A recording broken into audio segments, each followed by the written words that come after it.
Assalamualaikum warahmatullahi wabarakatuh. Bismillahirrahmanirrahim. Wa la hawla wa la quwata illa billah. Asyhadu an la ilaha illallah wahdahu la syarika lah.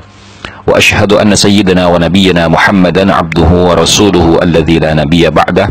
Allahumma shalli ala sayyidina Muhammad wa ala ali sayyidina Muhammad, amma ba'du.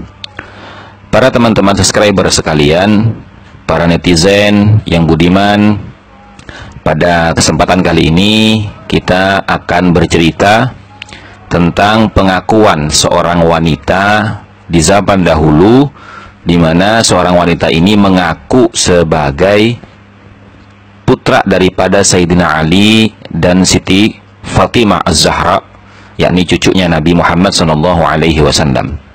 Di masa Daulah Abbasiyah yang dipimpin oleh Khalifah Al-Mutawakkil, ada seorang wanita bernama Zainab yang mengaku-ngaku sebagai cucu Nabi Muhammad SAW.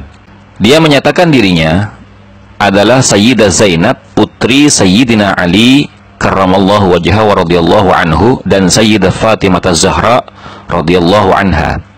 Padahal rentang waktu antara Daulah Abbasiyah dan masa hidup Sayyidina Ali dan Siti Fatimah adalah 2 abad lamanya.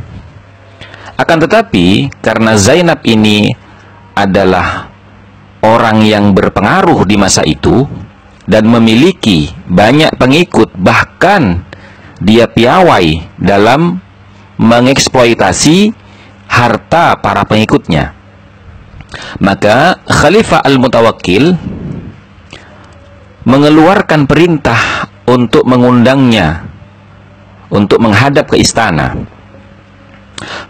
Singkat cerita, Khalifah Al-Mutawakkil bertanya, "Kamu ini seorang gadis dan Rasulullah telah wafat ratusan tahun yang lalu. Bagaimana mungkin ini bisa terjadi?"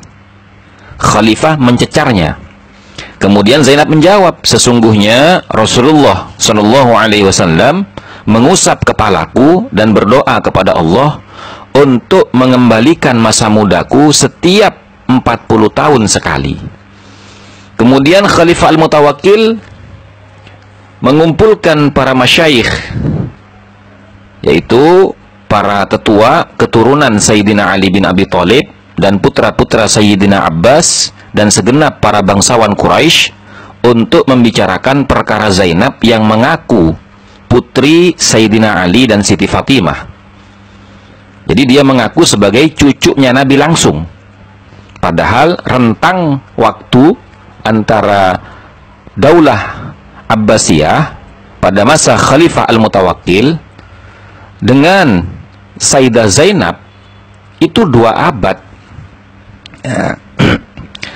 Kemudian terjadi polemik di tengah-tengah masyarakat di saat itu, dan mereka kemudian semua kaum kerabat Nabi Muhammad SAW menyatakan bahwasanya Sayyidah Zainab itu telah wafat. Akan tetapi Zainab tetap bersikukuh dengan pengakuannya, yang dengan alasan takhayul tadi, diusap kepalanya oleh Nabi Muhammad dan didoakan agar supaya Allah mengembalikan masa mudanya setiap 40 tahun sekali.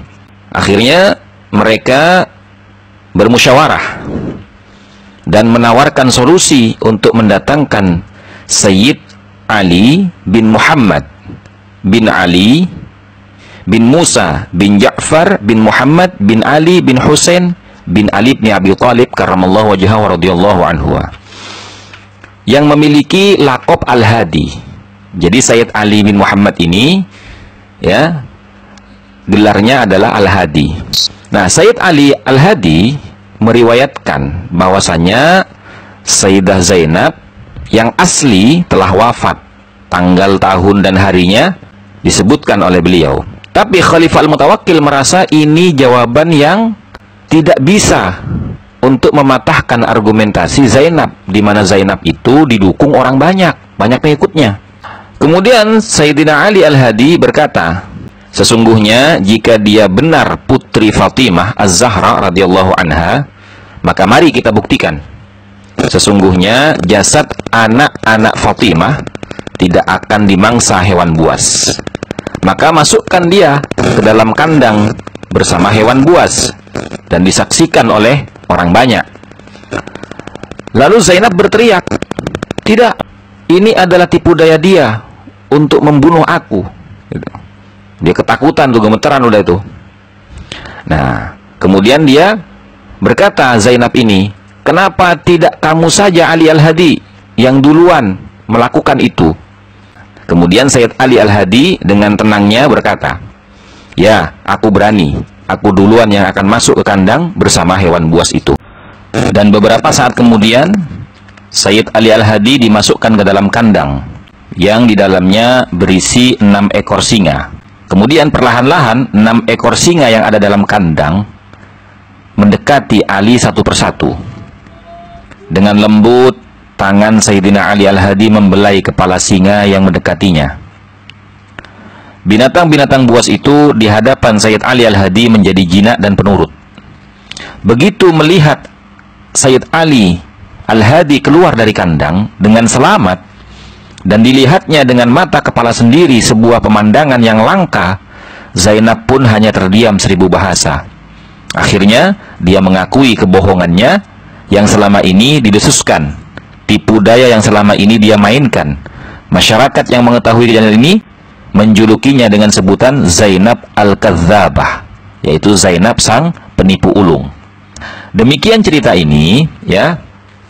Maka kita ambil contoh untuk mengakhiri polemik yang terjadi saat ini, ya, di mana kubu Kiai Imaduddin Utsman Al-Bantani itu mempertanyakan keabsahan nasab para habaib, di mana alasan beliau karena banyak melihat orang-orang yang mengaku sebagai keturunan Nabi Muhammad SAW, akan tetapi dalam pandangan beliau akhlak, perilaku, perbuatan, dan ucapannya berikut dengan dakwahnya itu tidak sesuai dengan apa yang menjadi tradisi di dalam keluarga Nabi Muhammad.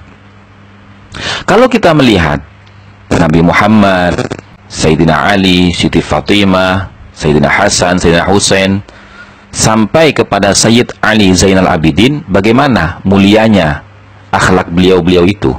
Sehingga untuk membuktikan itu, ya, kalau dicerita ini kan Sayyid Ali Al-Hadi sebagai keturunan asli daripada Sayyidina Husain, beliau menyatakan kalau putra-putri Sayyidah Fatimah itu tidak akan jasadnya dimakan oleh binatang buas. Nah, kalau zaman sekarang kan tidak mungkin kita mengajukan pembuktian dengan cara seperti itu. Maka solusinya apa? Ya sudah, tes DNA saja. Nah, kalau tidak mau, berarti kan ada sesuatu yang tidak beres gitu loh.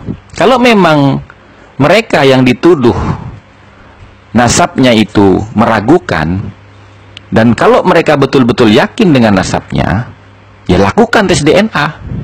Seperti halnya Sayyid Ali tadi. Kalau memang kamu itu berkata seperti itu, kamu duluan aja, Li. Kata Zainab yang palsu nih. Sayyid Ali bilang gimana? Ya, saya akan masuk duluan bersama dengan singa-singa itu. Dibuktikan kan? Nah, saat ini kan sudah banyak nih zuriyahnya Wali Songo yang lebih dulu melakukan tes DNA, ya toh, untuk memverifikasi nasab-nasabnya yang tercatat di dalam manuskrip dan disahkan oleh para naqobah di dunia Arab sana, disahkan dengan pembuktian apa? Hubungan biologisnya dengan Kanjeng Nabi dan keturunannya gitu loh. Nah, sementara sampai detik ini belum ada para habaib di Indonesia ini yang dengan terbuka menerima tantangan untuk melakukan tes DNA.